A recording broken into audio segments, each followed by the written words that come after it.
Hey guys, this is Cody with Leisure Time Games. Trying something a little bit different today. Just gonna talk over audio over a picture and try that for this video log. But I wanted to talk about something I've been kind of thinking about lately with 40K, and that is my idea of a fun at all costs army. Now, what is a fun at all costs army? Well, let's start it this way. Number one, I think you should have 3 armies, or 3 lists if you choose to only play 1 army. And that is a win at all cost army or list, a mid-ranged army, and then a fun at all costs army and list. So what are these? Well, a win at all costs army is just that. You find every strategy and every tactic possible for that army, every formation, every piece of cheese that you can capitalize on to win the game and score every objective and just crush your opponent. That's a win at all cost army. Whereas your mid-ranged army might have a little bit of fluff, a little bit of theme. Now, I'm not saying your win at all cost army can't have fluff and theme. It definitely can, but you're not always going to use all the models that you love per se, because they might not be the best. They might not be the most powerful. So you might have to use models that maybe you're not very fond of just because they can win you the game. Whereas your mid-ranged army, you want a little bit of both. You want some models that are really powerful and some models that are just because you like them. There's the possibility of winning the game depending on how the dice roll or what card you draw if you're playing a Maelstrom mission, but you're also getting to see things on the field that you just like to see, and you're having a little bit of fun with it.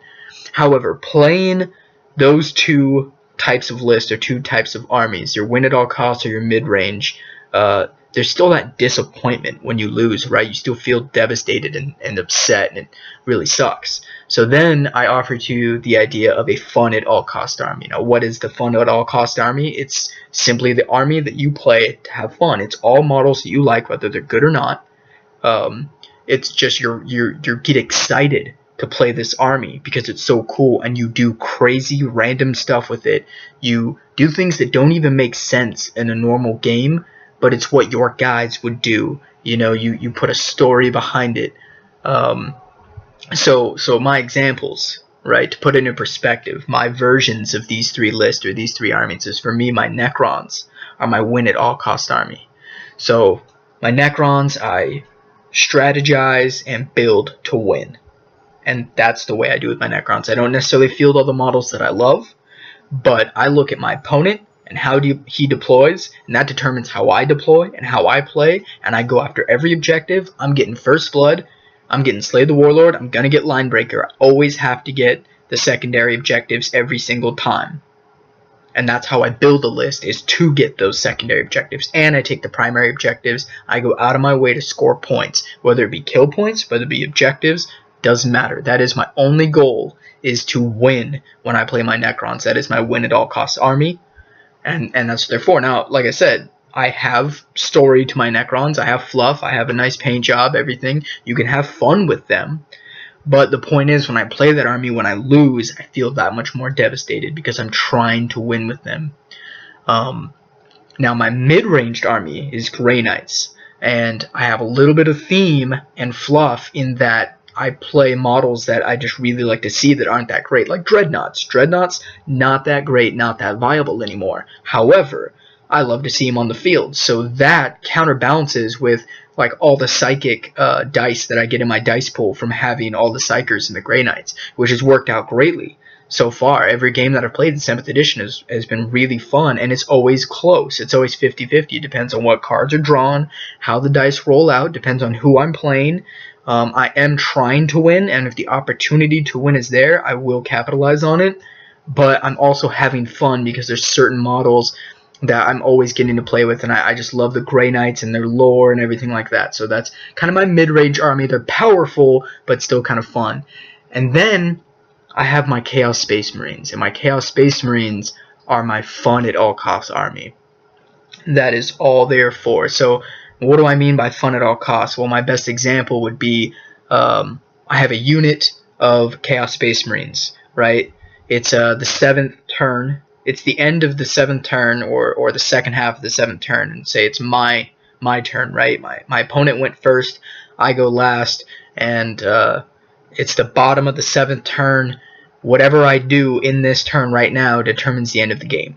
I have the opportunity to score an objective to the left that will score me 4 victory points. To the right, I have a 4-inch charge that I can make on the opponent's HQ, Belial, right? And I only have 1 Chaos Space Marine standing. So with 1 Chaos Space Marine, I could move to the left a few inches, take an objective, and win the game right now. That's it, I won. Or I charge Belial and take on the Dark Angel HQ in hand-to-hand combat with a lonesome Chaos Space Marine with a Gift of Mutation. Can the demonically possessed Marine overthrow Belial, the leader of the Dark Angels? No, probably not. It's ridiculous. And why would it, in that choice, why would anyone go for the charge, right? You're gonna take the objective, but that's the point of the fun at all cost army. That is the idea that I'm putting to you. What do you guys think? I think everyone should have an army where that is the choice you make. You choose to charge that HQ because it doesn't matter about winning. It's about having fun. It's about doing, going against the quo, doing the things that are unexpected, right? So that's what I always try to do with my Chaos Space Marines. I just have fun with it. I do random things. I charge. I don't take the most powerful units, you know. I take regular Chaos Space Marines, not Noise Marines or Plague Marines, which competitive Chaos Space Marines players would never do. They're always going to take Noise Marines or Plague Marines or Thousand Studs, something that's more viable for the points. But I'm not trying to get the most valuable or viable thing on the field. I'm just trying to have fun. So that is the fun at all cost army. That is the idea that I put to you. What do you think? And like I said, it's good to have all 3 armies or all 3 lists so that you can, during the week, play the one list, your win at all cost, and try to get that victory and feel good. And if you get defeated, you're going to feel bad. But then later on, a couple days later in the week, you have another game with your friends, and you're playing your fun at all cost list. And it doesn't matter, you get slaughtered, but you get to see all those models that you love on the field. You get to do crazy things. You're making those dangerous terrain tests, having them jump over hills and things like that. Just whatever craziness you can do. Now, the final thought I would leave you with is, that everybody has played against a player that is just win at all cost. Nobody likes that guy. Nobody wants to play against the guy that always plays his win at all cost army or his win at all cost list. All he cares about is winning all the time. That sucks, and nobody likes that guy. And quite frankly, I don't want to be that guy. And I hope that most of you playing don't want to be that guy either. That's just not fun for anyone. Now, like I said, it's good to have the win at all costs list. It's good to try to win sometimes, but I don't know. I have this crazy idea that sometimes it might be fun to not even care about winning and just play to have fun. And the way to do that is with this list that's just models that you love. So that if everyone did this, then you would never have that person that only plays win at all costs. There would never be that person that nobody wants to play with. Everyone would be like, oh, what are you going to play today?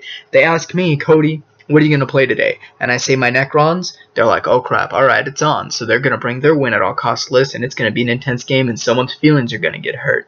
But if I say I'm going to play my Chaos Space Marines, my buddy goes, oh, alright, so he brings his crazy list, and we just have fun. We're screaming, hollering, hooting, having a good time, just messing stuff up on the field. And at the end of the game, we don't even care. We don't even know which one of us won. We just shake hands and smile because that was a blast, right? That's kind of the concept that I'm thinking. That's kind of what I'm going for. I think everybody should have a list like that. I think everyone should put together a list or an army like that. If there's that army that you've been wanting to build, but it's just not very competitive, I put it to you, think about this. Think about the fun at all costs army. Build that army. Just build 1,000 points of it. Build 2,000 points. That's all I did. I got 2,000 points of Chaos Space Marines. That's it. And I just play those. I'll even play it in a tournament. I don't care.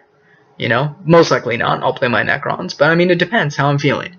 Anyway, that's my idea, guys. The fun at all costs army. What do you guys think? Let me know. Leave a comment. Shoot me a message. Stop on by Leisure Time Games, Santa Maria, California, Town Center Mall. Catch you guys all next time.